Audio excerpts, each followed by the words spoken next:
আবার আমার ইউটিউব চ্যানেলে স্বাগত। আজকের এই ছোট্ট একটি ইকুয়েশন যার সলভ করে আমরা বুঝবার চেষ্টা করব যে ছোট্ট একটি ইকুয়েশন আমরা কমপ্লিকেটেড না করে ছোট্ট সিম্পল কোয়াড্রেটিক ইকুয়েশনের থ্রুতেও সলভ করতে পারি, বাট সেটি বোঝার চেষ্টা করব। দেখো, এরকম কোশ্চেন যখনই তোমার চোখের সামনে আসবে, তুমি একটা জিনিস লক্ষ্য করে দেখো, আমরা 3-এর যে পাওয়ার সেটি এবং 4-এর যে পাওয়ার সেটি কিন্তু সেম পাওয়ারে অবস্থান করছে। আমরা যদি এক্ষেত্রে এরকম ক্ষেত্রে যদি ডান পক্ষেও যদি 3-এর একটি সেম পাওয়ার প্লাস 4-এর একটু সেম পাওয়ারের আগে আছে মানে করতে পারি, এই 25 যে সংখ্যাটি, একে যদি আমি 3-এর পাওয়ার এবং 4-এর পাওয়ার আকারে লিখতে পারি, যেখানে পাওয়ার দুটি কিন্তু সেম হবে, ঠিক এই আকারে যদি আমি নিয়ে আনতে পারি, তাহলে এই ইকুয়েশনটিকে ইজিলি সলভ করা যাবে। আমরা লক্ষ্য করছি, তাহলে আমরা সেটাই করার চেষ্টা করব। আমরা পরের লাইনে দেখব 3x² - x plus 4x² - x as it is রাখলাম। এবার আমরা 25কে 3 এবং 4-এর মাথায় কিছু এনে 25 আনার চেষ্টা করব। আমরা জানি 3-এর স্কোয়ার মানে 9, 4-এর স্কোয়ার মানে 16, অর্থাৎ 3-এর স্কোয়ার মানে 9, 4-এর স্কোয়ার মানে 16 মানে 25। আমি তাহলে এই ফর্মে যেটি লিখেছি সেটি এক্স্যাক্টলি সঠিক ফর্মে লিখেছি। এবার যদি আমরা কম্পেয়ার করি দুই বাম পক্ষ এবং ডান পক্ষ, তাহলে বলতে পারছি দেখো যে 3-এর স্কোয়ার, 3-এর পাওয়ার এখানে সেম, 4-এর পাওয়ার এখানে সেম, এখানেও 3-এর পাওয়ার সেম, 4-এর পাওয়ার সেম, অর্থাৎ x² - x is equal to 2।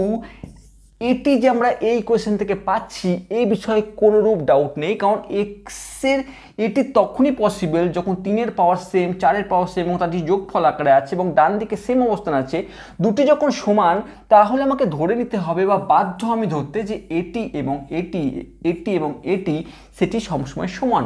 অর্থ হচ্ছে x² - x is equal to 2। এবার এখানে আমরা আর কোনো প্রবলেম তো আছে বলে আমার মনে হয় না। আমরা এই পদ্ধতি, এই অংশটি যখনই আসবে, আমরা শুধুমাত্র মিডিল টার্ম ফ্যাক্টরকে ইউজ করব এবং এই অংশটি সলভ করব। যদি আমরা মিডিল টার্ম ফ্যাক্টর ইউজ করি তাহলে কি পাবো? 2 1 2, অর্থাৎ x² - 2 - 1 into x - 2 is equal to 0।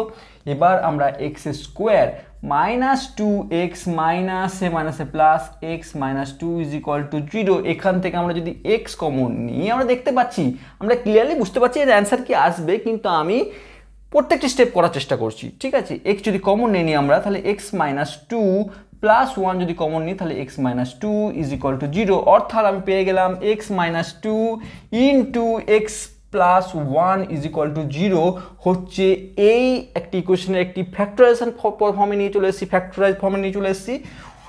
এবার আমরা লিখতেই পারি x ইজ ইকুয়াল টু 2 হয় এটি ইজ ইকুয়াল টু 0, অর্থাৎ x ইজ ইকুয়াল টু 2 এবং x ইজ ইকুয়াল টু -1, অর্থাৎ আমি x এর যে ভ্যালু পেলাম -2 প্লাস 2 এবং -1, আমরা এই দুটি ভ্যালু পেলাম x এর এই ইকুয়েশনে। আমরা সিম্পল কি করলাম, আমরা শুধু জিনিসটা দেখলাম কি আছে, সেখানে আমরা একটি বেসিক একটি ধারণা কনসেপ্টকে ইউজ করলাম এবং কোয়াড্রেটিক ফর্মে চলে এলো, দেখলাম আমরা সেই কোয়াড্রেটিক ইকুয়েশনকে সলভ করলাম।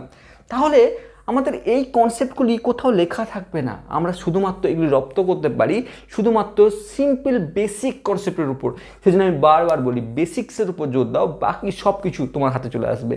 যদি ভিডিও ভালো লেগে থাকে অবশ্যই চ্যানেলকে সাবস্ক্রাইব করো, এবং যদি কোথাও ভুল বলে থাকি, কোথাও যদি বলতে কোথাও ভুল হয়ে থাকে বা ত্রুটি হয়ে থাকে, অবশ্যই কমেন্টস বক্সে লেখো, আমি চেষ্টা করবো সেগুলো শুধরে নেওয়ার, কারণ তোমাদের জন্য এই ভিডিও বানানো, তোমাদের জন্য থ্যাংক ইউ ফর ওয়াচিং।